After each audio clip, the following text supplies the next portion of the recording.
What's up, everybody? Welcome to another show, Jamie with J Money. Y'all know what we're trying to do, man. Trying to break down these NBA games, try to get to some money today, man. I'm your host, J Money. That's my guy, Jordan Sharp, and that's my guy, Junior Browne, man. Make sure you guys go to SBR Picks/NBA to check out all the articles that we have over there and all the NBA content that we have as well. What's up, Jordan? Everything good with you, my guy?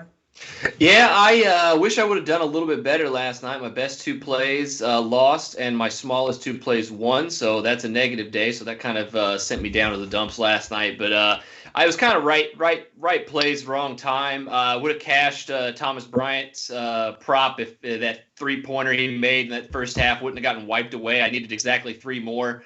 That would have been there. He missed a couple of key free throws late too, so that one kind of burned me a little bit. And then Jay and I were talking before the show. We saw Ron Harper Jr. was ruled out last night for Rutgers, jumped on the Boilers, and that did not pay off not against the spread or the money line, which I had action on both sides of that. But luckily was able to jump on Reggie Bullock's prop. He cashed that pretty easily last night. That was just a small play for me last night. And then the Kings, oh my God, the Kings saved me. But I feel like I got a little lucky because I think they would have lost that game if Jamal Murray didn't get ruled out. So 2-2 on the day, over 1 on the play on the show plays. But luckily we got the lean on the show, so hopefully you got Sacramento with me. But yeah, yesterday was full of craziness, man. I know you guys are ticked about a few things too, so I'll let you guys go ahead and vent a little bit before we move on very quickly after yesterday. How about you, Junior? Yeah, I mean, I went 1-2 yesterday with my official plays. Obviously, Miami, got smacked down. We've seen a couple of different 40-something, 50-something point games, which, like we talked about before the show started, kind of lets you know that this is almost like an extended preseason for some of these teams that are kind of just not ready to play. There's no excuses, obviously, because these all count in the standings, but I think all of us have watched basketball long enough to know that you're not seeing teams lose by 40 points more than once in a month, let alone a week. Excuse me. So some of these results are kind of weird, and the fact that the spread is still almost exactly the same the next day. The Bucks are only -6 today after winning by like 50. Kind of lets you know. Obviously, there's a couple of moving parts that have to do with that spread. But Toronto, like I mentioned before the show, also they were winning the whole game. Fourth quarter, Lowry had 9-10 points. Siakam had 2, and no other starters scored. So that's kind of how that ended up. And thankfully, I hit with the Celtics, who bounced back, looked pretty good. Jason Tatum actually did something that I was hoping that he would start doing, which is get his ass in the paint. Stop settling for jumpers. He got fouled a lot. Got a lot of layups. Got a lot of and-ones. Just looked really good. Jaylen Brown has actually been balling. He's looking like an all-star right now. And they're looking all right. I mean, obviously it's only one game, but it's good to see them bounce back. What about you, Jay? Yeah, it was a damn good day, man. In my opinion, the Celtics ended up getting it done. I was watching that game. That was a game where they was them really down. The whole game was tiff and tat. Really, the first half they got down by 15. I was like, oh boy, they chipped away. Caught the momentum when it mattered most late in the fourth quarter. Ended up getting it done. That was the lone official play on the show. I liked it. My guy Junior pushed me to it. You know what I'm saying? So we ended up cashing that one. I'm sorry, Junior, but they had to put a little something on the Bucks there. That's the playoff revenge is 4-0. I will be taking it every single time this season. It's really something that matters. I don't think of people. So I know there's a 50-point blowout, but that's something the Bucks came to play in that one. Simply, I mean, Jimmy Butler didn't play, but we saw 2 50-point blowouts these, and they were 2 playoff revenge game. So in my opinion, I don't think that those were, you know what I'm saying, a gimmick or anything. One team came to play, the other one didn't. You saw the Bucks; they never would let up on them boys last night. Be interested to see what happens tonight, but I don't think that was a gimmick. They were coming. You saw Drew Holiday; it mattered yesterday. But the Bulls, they end up beating the Wizards. Man, it was pretty crazy. Westbrook with another triple-double. Him and Beal pretty frustrated over there. They're sitting 0-4, man. Philly, that was a nice win, comeback win by them. I was watching that game as well. Been just flipping through all these damn games, guys. But Raptors end up going down. They don't have the offense, guys. They want to do it. Lowry out there flopping, trying to give them the win. They want to do it. They have the defense. The offense is not there. Siakam is not the same. I think they may have paid him a little too much. The Warriors get the job done. The Knicks, Thought it was going to be a letdown. They end up beating the Cavs over there. The Suns smacked the shit out the Pelicans, man. Pelicans was down by 40, and that was a tough one, man. Kings, that was pretty easy there. If you saw Jamal Murray out, you hop on the Kings. Even though the Nuggets did go up by 10, and I was watching that one as well, they end up losing lead. Nuggets defense is trash. They have defensive players over there. The bench, you can't have Campazzo coming off the bench. I'm sorry. He's way too small. I know some people saying like him in EuroLeague. Not in the NBA, bro. I'm sorry. He's way too small. Magic smacked the shadow OKC. If you see George Hill and Al Horford out, you fade OKC. Jordan, I have to give you credit, though, Jordan, because Smoke Oklahoma, them boys play hard. No matter who's down out two at the end of the third, man. They were in that game. I have to give it to them. I'm kind of scared of this team. I did have a little something on fading them yesterday and was sweating it until the end. I had to turn that game off. It was pissing me off. OKC will never stop coming, and that's one where you can't even look at the players, the name on the back, guys.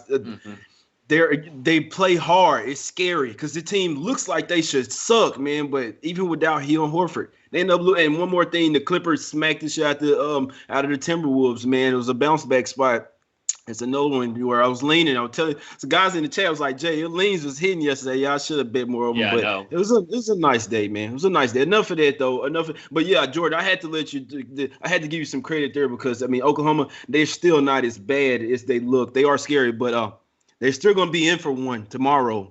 Tomorrow, guys, pay attention. Pelicans, OKC, tomorrow. Pay attention, guys. Okay, we're going to talk about it. We're going to be here. But let's get to it. First game of the day, my guys. Hawks versus the Nets. Nets open up at -6.5 down to 6. Some 6.5s out there. Obviously, we're going to see if Kawhi and KD should be back in this one. Atlanta has been balling. Bounce back spot for the Nets, guys. Off two straight losses. What you thinking in this one? We're going to go to Junior first, my guy. Junior, what you think about your Nets? Yeah, I mean, I would actually be taking the points with the Hawks if it wasn't for the fact that the Nets just need to win games. If there's any division where you can't take wins for granted, it's going to be that Atlantic division. Even though the Raptors are obviously much worse than they were last year, that's still, if that's the fourth best team, that's still a pretty tough division, right? You got the Sixers, the Celtics. And so the losses are not something that these guys can pile up. I think they're going to come out with the maximum effort. KD and Kyrie haven't had a bad game yet. They've had losses, but those guys have played well in every game. One of the games, I think it was the Charlotte game that I watched, where those two played well. They just couldn't make any shots, the rest of the team. So as long as you have those two on your team, you're talking about two of the 5 best scorers in the NBA, you're always going to have a chance. Whether or not they cover this 6.5 point spread, I'm not really sure because the Hawks just have a lot of shooting this season. And I just don't – anything over 5, I'm always going to start to kind of look towards the dog here. Atlanta's playing well, like I said. They had a 24-point lead against the Pistons, and they got a bit of a scare until Rondo came in and settled them down. They let the Pistons go on like a 15-0 run. Cut the game actually at one point within like 4 or 5 after being up 24 in the quarter. I think that was a bit of a wake-up call for them in this game, and I think they're going to come out focused. They look pretty good. Their team trending upwards. I don't really want to lay points with a team against a team that's playing well. Got you. Yeah, that makes sense as well. Jordan, what you think here? Like I say, our Irvin and KD back, really, that's a whole different team. Jordan, what you think here, my guy? Yeah, I think this. It's interesting that this game, I think from a spread perspective, is as high as it is, and it does seem that the Nets are continuing to get a lot of public money. I mean, it's going to happen. The Nets looked good for the first 2 games and kind of floundered the last 2 games, but now people are kind of thinking, oh, well, everybody's, the KD and Kyrie are back tonight. Everything's going to go back to complete normal. I don't know if I'm in that school of thought just yet, even though I am trending in the direction of naming the Nets as the team to beat in the East here pretty soon, if not right now. That being said, something that caught my eye for this one is not the spread, but the total. At 240 points, and now it is finally starting to see some steam on the under, which I was waiting for, because I think my lean for this one is actually an under on the first quarter here at 61.5. The Hawks actually played pretty good defense in the first quarter. They've upped their defensive ability, and now with Capella back clogging up the middle, that's just going to help things, I think, a little bit more for them. And also, these two teams match up pretty well with one another.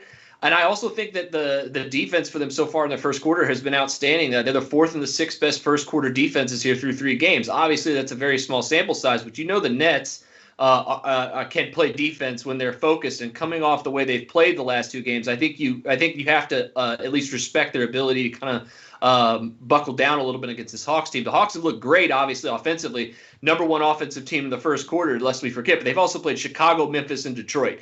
I don't know what to say, bro. I don't know if I'm going to give them that much credit. Can't give them too much credit yet. Can't give them too much credit for being a great offense when you're playing 3 teams that aren't going to make the playoffs. So let's see what you do tonight and on New Year's Day against this Brooklyn team, lest we forget.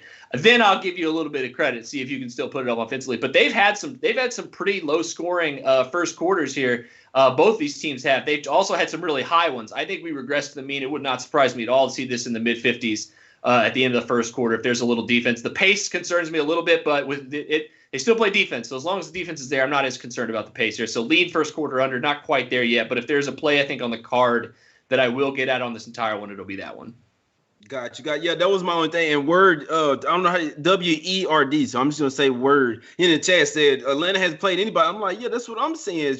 That's the thing. Sometimes you look at numbers, they could be a little skewed. Just looking towards the whole game in this one, because I see a lot of people in the chat. Everybody's in the chat pretty much saying the Hawks plus the 6, plus 6.5. Some people even saying, hey, I got 7. You see what I'm saying? And the last time these teams faced, and the Hawks did smack them 141-118. Obviously this was last season, whatever, but this was in Atlanta. Now they're in Brooklyn. They're off a couple losses. This kind of seems like a spot where the public is hopping off the Nets train after 2 straight up losses, or 2 ATS losses. Obviously, it seems like the public is going with the 3-0 team here, catching the dog. Sometimes it seems like the trendy dog kind of gets bit. Like I say, if the Nets play their best game here, the Hawks are nice. They're better this year. They're not up there with the Nets, though. We got to come down here. It's down to 5.5 at some books.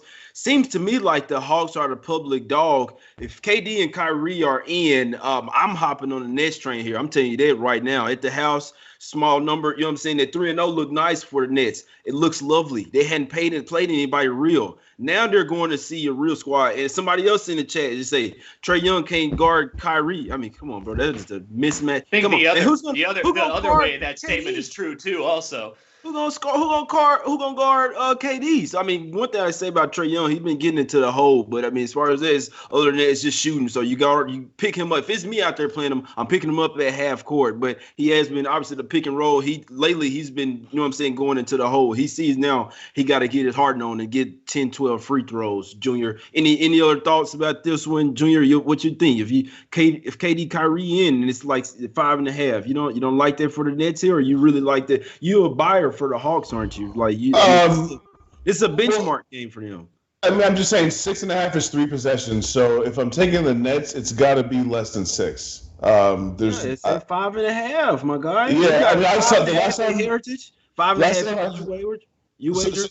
Yeah, not to interrupt you. The last time I saw it at my book, it was 6.5, and I was like, I'm not interested in that at all. So if it's 5.5, I could definitely get down with the Nets at that price.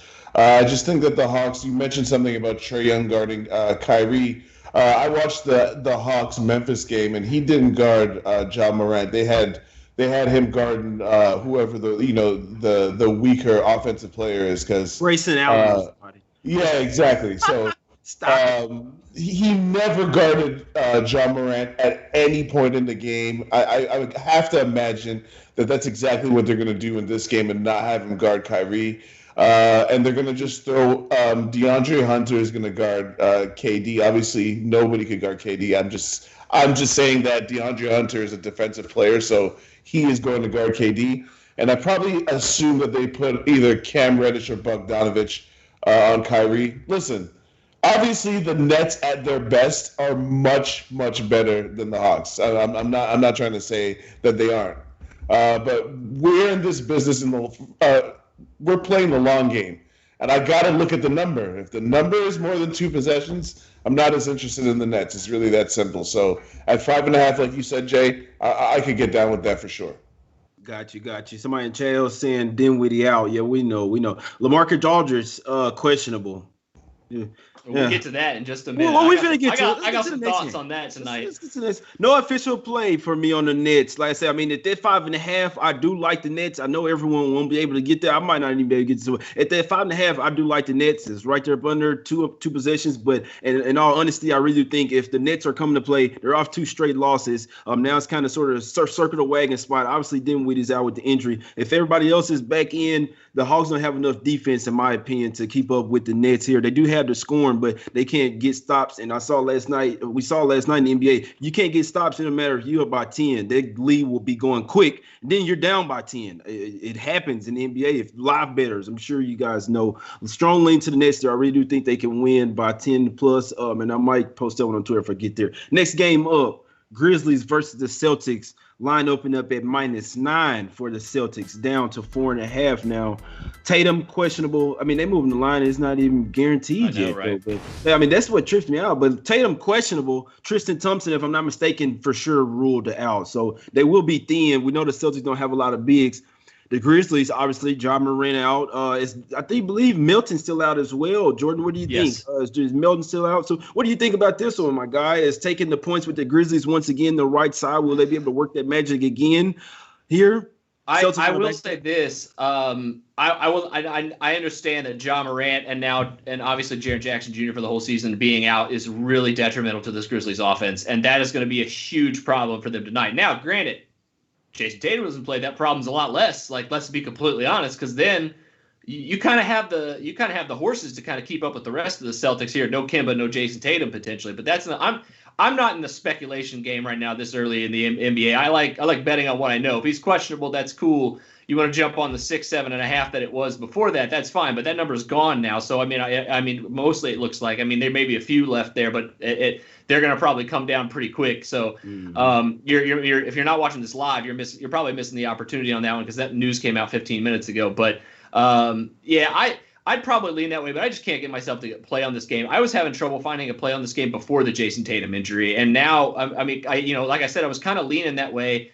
Anyways, because I do think that Tyus Jones is a very good fill-in for Ja Morant here. I don't think that a lot of people are going to give him too much credit for that. The Grizzlies, like Junior's talked about before, though, they're just relying on so many young, unproven players right now. Players that have not been playing that bad. We can't really say that, but against a Boston team that does have some experience, even if they are down Jason Tatum, it's just not something I'm ready to get invested in here. And then this one, kind of wish I would have hit that under early. That's been hit with 6, 8 points already down now with the Tatum injury. Yeah. It's just there's a lot of missed things I missed about this one. So it's probably just one I'm going to let pass by. Probably will watch it though, just to see what the Grizzlies kind of look like without Ja, because again, it will give us a good indication about what we can bet on them here while he's out over the next month. So, like I said, I think that they could have value, but if you didn't hit them earlier, I'd probably stay away at that 4.5 number that you're looking at right now. Exactly, Junior. That total opened, it was like a 224. I mean, you had a lot of opportunity to get that, which I do think that Tristan Thompson being out could possibly hurt that under, to be honest with you, because they only really have one big out there in Tyson. I mean, maybe Robert Williams as well, but Tyson really kind of sort of offensive big Junior. But yeah, that total went from 224 to 216. Any thoughts on this game, my guy?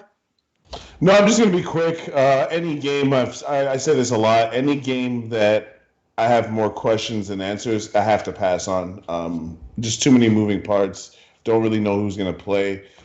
No idea what this Grizzlies team looks like really moving forward. They're one of these scrappy teams that, as much as I disrespect the level of some of their players, there's one thing you can't say about them is that they don't play hard. If you watch them play at all last season, even when Ja Morant got hurt, they still pulled out a couple wins. They still covered some spreads. So I'm just going to beware and just kind of try to learn as much as I can and see what this team is going to look like, who's going to take the lead offensively, what's their strategy going to be without Ja Morant, because that's a massive hole. He's, of all the players in the league, he's one of the most valuable to his specific team, just because his number 2 is so much worse than he is. No, again, I'm not trying to disrespect those players, but that's just the reality of their team. They're a by committee team. They're like an OKC, right? They got, if Shai Gilgeous-Alexander goes down, what the hell is OKC going to look like? It's like they're kind of in that boat. So I'm just going to watch and learn tonight. watch and learn my ass, man. I'm sorry, Junior. I mean, you didn't just talk me into the Celtics, bro. So John Morant is, and I hope that Tatum's ruled out. I mean, that's cool because if it's just Tatum and Tristan Thompson, that's actually cool. It may even go down to 4, 3.5. Everybody, maybe even more. Everybody be thinking Grizzlies. Oh, so-and-so's that. Oh, it can happen again. We got to think, they just came back and beat the Nets without without Dinwiddie, Kyrie Irving, and KD. So they came back and did that without John Morant. This is going to take a huge impact on the Grizzlies, guys. We can't undergrade this. You see what I'm saying? It is a back-to-back for the Celtics here. But like I said, they need to win games. They're coming off 2 straight losses. The Celtics are a type of team, they don't play to lose. If it's just Tatum out, you still got Brown, Smart out there, Tice, like I say, Robert Williams coming off the bench, Pritchard, who has stepped up. They had Pritchard at the end of the game. He's a rookie. He's leaped over Carson Edwards, everybody else. So I told y'all about Pritchard, man. We did that draft show. But guys, he took all Carson Edwards minutes. God. He has definitely usurped Carson Edwards for sure.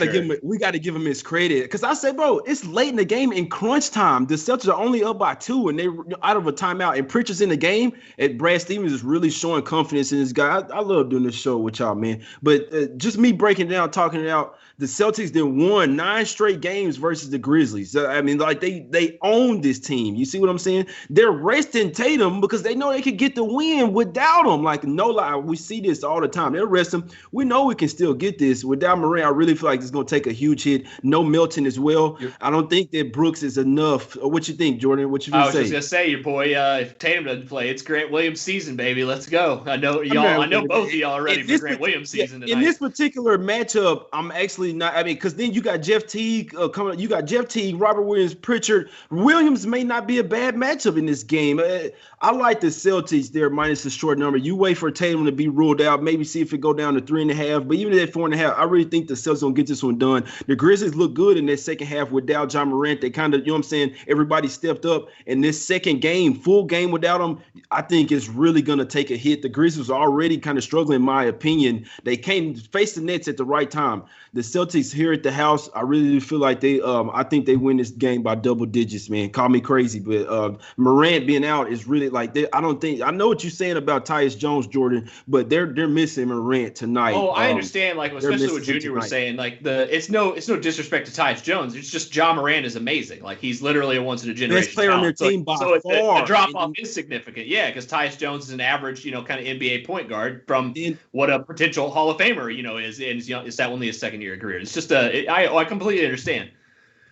We finna get to the next one. And they're without we are Triple J. You see what I'm saying? Y'all see the J's right there. They still without him. You're without your best and second player on the team by far. Them injuries gonna start to mount up, man, in my opinion. We'll see if the rookies step up, but it's a back-to-back with travel for the Celtics. But like I say, man, they've won 9 straight versus team. It'll be interesting to see what happens. I don't think that the Grizzlies find that magic again, man. Call me crazy. But let's get to this next one, man. Hornets versus but Junior, just real quick. What you think? Because you talked me into this shit. So what's up, Junior? You gonna ride with me or what? Yeah, I mean, listen, the Memphis just doesn't have the horses, dog. It's really that simple. You almost kind of just talked me into it in the sense that if Jaylen Brown is playing and the rest of the gang is playing, they're much better because Jaylen Brown is actually playing better than Jason Tatum right now. Jaylen Brown is balling. So I'm not really too worried about the Celtics without Jason Tatum against this version of the Grizzlies team. It's just that the Grizzlies are real scrappy. I will say this.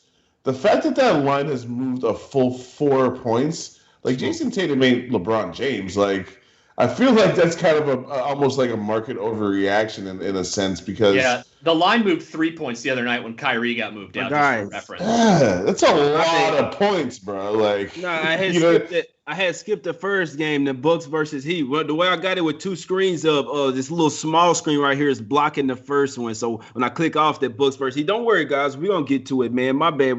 I'm sorry to cut y'all. We got to go ahead and get to this Bucks versus Heat, guys. After they getting smacked up by 47, the Bucks they simply came to play. Boston in my pocket, Jay. Book it. Boston in my pocket. You ain't said nothing. -4.5. Let's do it. Let's get it. 2 days in a row. Yeah. All right. Yeah. So Bucks. So It's a bounce back spot for the Heat here in theory. Back to back nights. It's a revenge spot. Obviously, playing on the same floor at the house. In theory, should be getting Jimmy back. I don't know if it's confirmed yet, but they should be getting Jimmy back. Junior, what you think about this one? Do you think that the Heat bounce back in this game?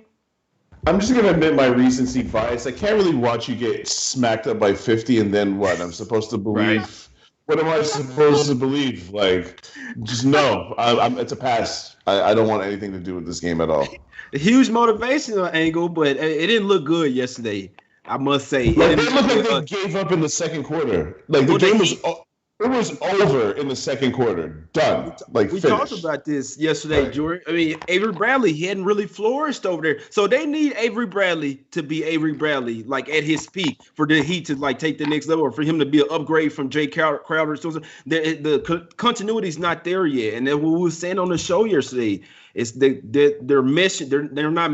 Harkless, it's a joke. It's a joke, Jordan. What you think here? What you think? He can bounce back? This is where I'm at on the Miami Heat after last night, because I will repeat what I said yesterday. If Jimmy was playing, I would have been all over the +5.5. I think it's kind of similar tonight, but like just as Junior said, it's very hard to overlook what happened last night. So that being said, I do think the Miami Heat we are overlooking one thing, is the fact that they, like you're talking about, they have too many new moving pieces that Eric Spoelstra has not figured out yet. They've basically gotten Kelly Olynyk out of the lineup for rookie Precious Achiuwa. They're trying to integrate Bradley and Harkless. They're trying to do it without Jimmy Butler last night. It's still like we said, it's the theme of this show right now for the first couple weeks of this show is this is extended preseason. The Miami Heat are trying to figure out what their formula is to get back to where they got last year and even further.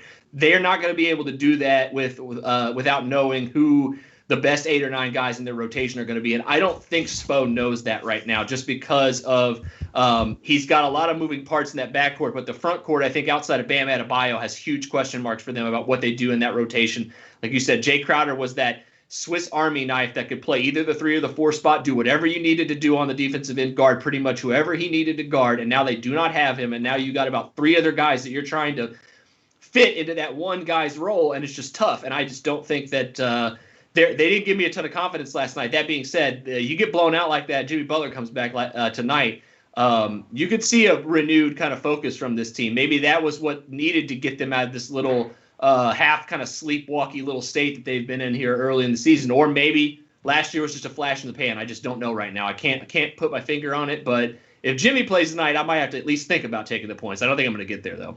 So what's his status, though? What's Jimmy's status? I don't know. I mean, the thing is, like, they played last night, so it's like, was it just a phantom injury, or is he really hurt? I think like, he probably just. I think they sent him out because. No. Guys, I saw him twist his ankle against Orlando. Right. In the third quarter, he landed funny and he was limping, but he kept playing. Right. And then he was questionable from then on. So he really did hurt himself. It just wasn't recently. It was in the first game. Right. He's questionable officially.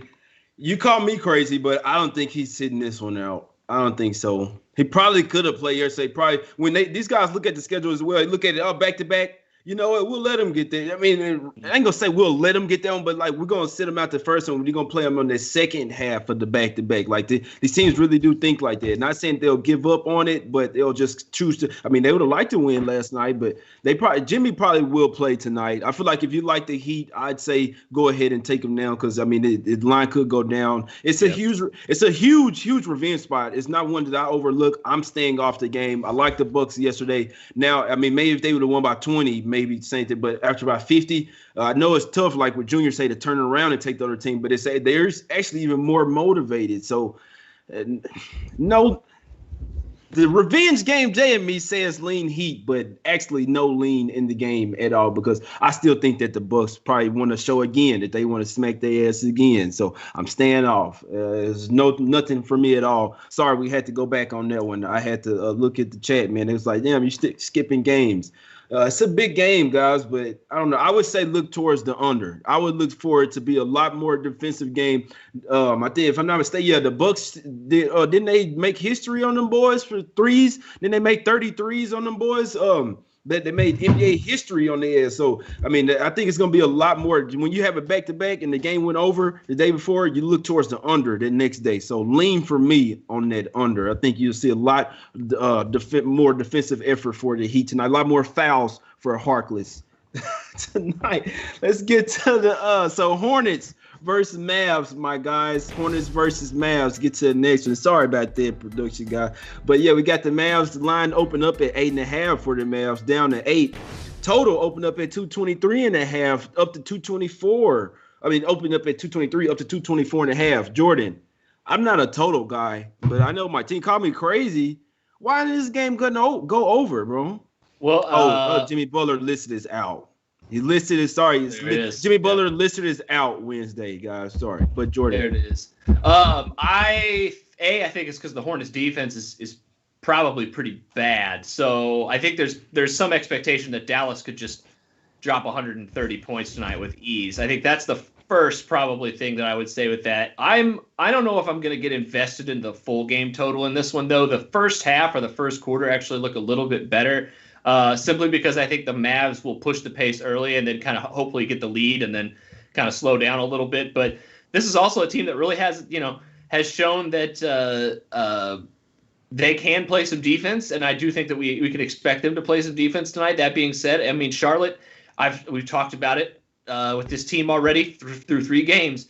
They have a lot of good young guards, and that's going to cause at least some matchup problems. Now, Dallas is pretty well managed to guard those guys, but I mean, like, Tim Hardaway's not a defender; he's a scorer. Let's be honest. Josh Richardson is really the only guy that they have that can truly be a above average to good defender. And Charlotte has a lot of guards that they're going to have to. Josh Richardson can't guard 4 different people at the same time. So I think he's going to be out too, Jordan. Not to cut you off. Yeah, I think he's going to be out tonight. And that's another thing. He's questionable tonight. So it's like you're missing him, and you're telling me you're playing a team that has the guys that could push the pace and potentially keep up with the scoring pace if they're indeed up to it. Yeah, I mean I'm kind of leaning first half over on this one. I was selling at 114 or so open at 113. Up to 114.5. I'm touching 115s now. It's steaming in that direction. That's the kind of the other one that I was leaning at before the show. I just think that we can't. I'm not ready to disrespect a lot of these teams that we're just assuming are going to be really bad yet, but especially ones that really have matchup problems for some of these other teams, which we're going to get to in just a second also. But this game in particular, I think the overs early are probably where I would go with this one, but I haven't quite gotten there yet. But with this steam catching this first half, that might be what gets me onto it. Yeah, call me crazy. I'm not a total guy, Junior, but I like overs in this game. I like scoring. And you see the Hornets, not a lot of D, whole lot of pace, whole lot of shooting, Junior. And they only got one center over there, my guy. No size down low, Junior. You a coach. What does that mean? My only worry about the over, though, is that Dallas is playing at the second slowest pace in the league right now. Like, they're literally walking the ball up the court. It makes sense when you got a guy like Luka Doncic that could dissect any defense.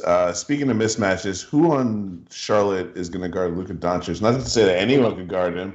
Maybe Miles Bridges, maybe. Nobody. Hard. Yeah, Miles Bridges, hard. Going for 40.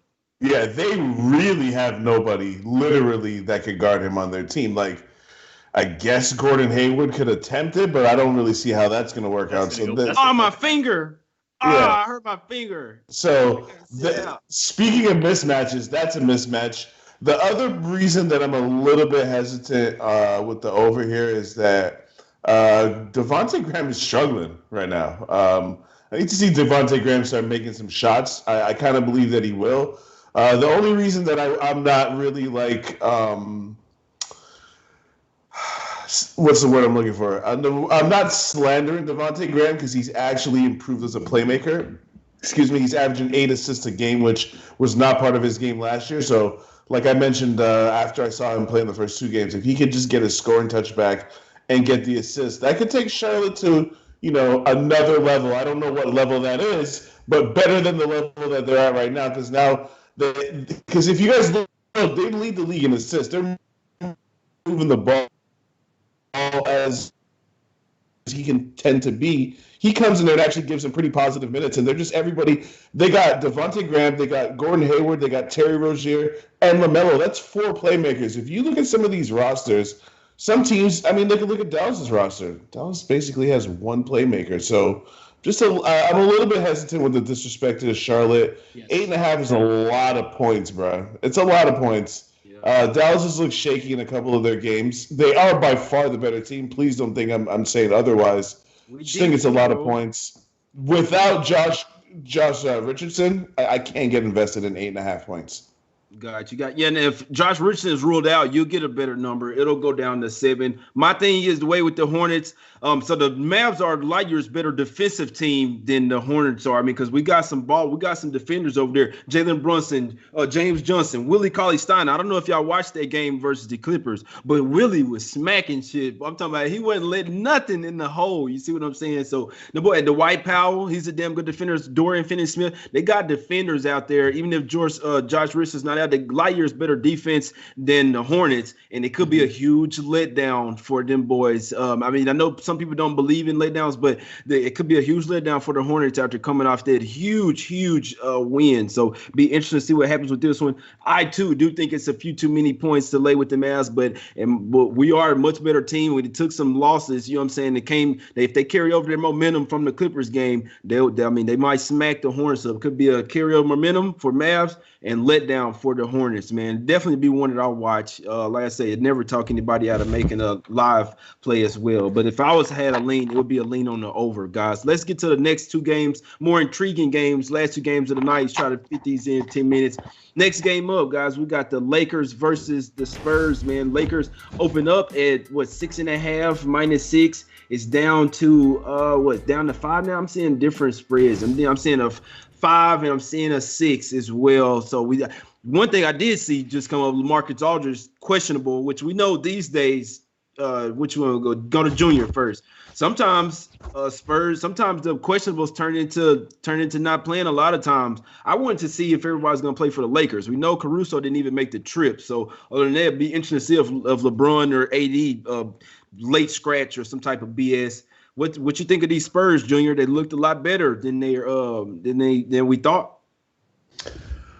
My entire problem with the Spurs is that I don't think they match up well with the Lakers. That's just my opinion. I don't really know if that's a fact because the Spurs have looked like a much better team this year than what we saw last year, especially from their forward and guard play. A lot of their young guys are stepping up. DeJounte Murray looks like he's starting to get back to his old self, and he's a very athletic player, speedy guy, and the Lakers sometimes have problems with those kind of players. Lonnie Walker looks pretty good. DeMar DeRozan is actually balling right now. So a lot of their players are playing well, and I just have a hard time fading teams that just look good. So that being said, the Lakers are by far the better team, and this is what has me pretty close to pulling the trigger. Number one, who the hell is going to guard AD on that Spurs roster? And number two, they really actually don't have a matchup for LeBron either. So, again, I know when we say these things, some people are probably thinking, well, who could really guard AD anyway? Who could really guard LeBron anyway? I get that, but they literally do not have anybody that you could feel confident and say he might slow him down. Was LaMarcus Aldridge going to guard AD? Bro, Jakob Poeltl, bro? Come on, dude. You know what I mean? So it's going to probably end up being like Rudy Gay. Rudy Gay going to stop LeBron. They got LeBron stop. You see what I'm saying? So I just really don't like it from a purely matchup standpoint. I don't really like it. And to be honest with you, the Lakers kind of got their asses kicked the last time we saw them against the Blazers. Coming off a lot. No, I was just saying you want to look at upper echelon teams coming off a loss because you know they're coming in. Yeah, they just got their asses kicked, so I kind of expect them to have a really, really strong effort. I got to see the numbers start coming down because I see it's at 6 in a lot of books. If I could get that 5.5 though, I need that less than 6. I need that less than 6, Jay. You know what I mean? And it might get lower, so it's all type of BS. So it's LeBron's birthday, Jordan. You see what I'm saying? But he's questionable. Yep. So like, what you gonna be over on the sideline sipping wine on your birthday? Man, get your ass out there and play. You off a loss. Go out there and smack the Spurs up in the first half, and then you sit out the second half or some shit, and then y'all go party. Go down, go to Houston. So I gotta see who the Lakers' next game is. Or they play at Memphis. They play, yeah. Like, you gonna man. Y'all can slide down to Houston real quick, and you know what I'm saying with Harden. Hey, what's up, Harden? You wanna come to the Lake? Nah, I'm messing with you, man. But what you think? What you think, Jordan? I kind of think it's a Lakers spot. All right, first and foremost, the Jakob Poeltl disrespect has to stop on this show. I can't go any further on this show with Junior, my guy over here, disrespecting Jakob. Hey, listen, Jordan, before you continue, remember the Raptors drafted Poeltl. I've seen a lot of Jakob Poeltl in my day. I'm just okay. Well, then you know what his main calling card is defense. All right. So let me spit my piece on Jakob Poeltl, and then I'll get to my theory on the Lakers tonight. If Aldridge is out, I hit up the San Antonio Spurs first quarters when Aldridge was out early last year so much. I made more money on the San Antonio Spurs first quarter than I almost made on any other derivative play last year other than total, simply just because people disrespected them, especially when Poeltl's in there, because what happens? Their defense just gets incredibly better because LaMarcus Aldridge is #old. So if he can't move anymore, you get somebody who can actually stay in front of some people. Maybe not AD. I'm not going to give him that much credit. But if he's over there matched up with Marc Gasol, I'm taking Jakob Poeltl on that side of things. I'm not going to lie. I'll take Jakob Poeltl 10 times out of 10 against Marc Gasol at this stage of his career. So that being said, Spurs first quarter is the lean on this one. But I also want to warn people on the Lakers. When this schedule came out, the Lakers were drooling when they saw the next 2 weeks on their schedule that they're starting tonight. San Antonio twice, Memphis twice, who now in theory or in hindsight is now without their best two players. Let's forget. They get San Antonio again, they get Chicago, and then they get Houston twice. How many of those teams that I just named are going to make the playoffs?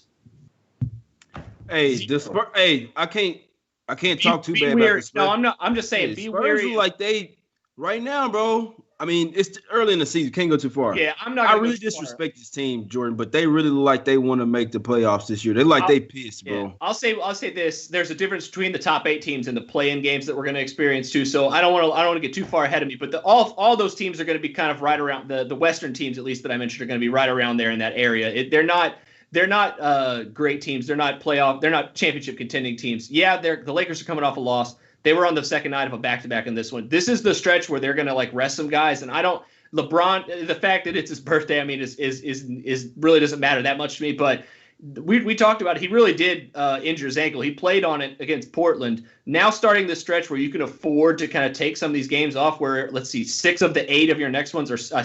Then they play Oklahoma City after that. So I mean, you got 9 games here where 6 of them are on the road and they're all against pretty subpar teams. I'm going to be really weary about betting the Lakers here because there's the motivation. The potential to rest guys. I could be wrong tonight, but I'm not going to fade the Spurs here. In fact, if I do make a play on this, it might be the Spurs first quarter or something like that, just because I think defensively they'll at least be able to hang for a little while. I'm not a Kentucky Wildcats fan, but Keldon Johnson is very good. I'm a Lonnie Walker truther. This is a team that's not terrible, but can they hang with the Lakers if LeBron's playing on his birthday with the birthday narrative going at just 6 points, especially if Aldridge's out? It's gone, man. It's out. For sure. Yeah, now we got to get to the next game. We got one more game, probably about 3 minutes left. Like I said, I lean the Lakers there mainly because they're off the loss. Be interesting to see if LeBron plays or not, but I feel like even if he doesn't play, I feel like if LeBron didn't play, LaMarcus Aldridge didn't play, Spurs been playing well, but I've seen the Lakers win in San Antonio on accident a couple of times. So this is a different Spurs team, but I really do think the Lakers going to get back on track. I don't see them going below 500, even though it's early in the season here. Let's get to the next game. Last game of the day, guys. Blazers versus the Clippers. I really want to take the Blazers in this spot. We know it's going to be a fun game. The Dame and CJ was going back and forth with those guys. I mean, all over Instagram or Twitter, pretty much everything, guys. Junior, real quick. Anything you like in this game? Do you like the Blazers in this spot? They're catching another LA team on the back-to-back. My lean is definitely fire blaze them, so we'll see how that goes. I kind of want to see. I think that number is going to continue to move. I think that we'll get a probably better number closer to tip off some late LA money starts to trickle in. So I got my eye on the Blazers. That's definitely my lean. If it goes up to 4.5, I will be very interested. Gotcha. Be interested. We don't know if Kawhi is playing yet either. So if Kawhi does play, then it should definitely go up. Jordan, what you think about this game, my guy? Yeah, if Kawhi plays, that you're definitely going to get that number. That's for sure. Because money will come dumping in on the Clippers. But that being said, I agree. At this number, at the 3.5, the fact that the Clippers have been lengthening even without us knowing if Kawhi is going to play or not, a little troubling sign. So definitely would lean the Blazers side of this one too. But the thing is, like, they're coming off a pretty emotional win too. Can they do that 2 nights in a row? Even though it's not really a travel. They don't really have travel because it's in LA. So that definitely bodes well for them. They're staying in California for a few days. So lean Blazers. Probably not going to get there though. What really depends on what happens with Kawhi, I think.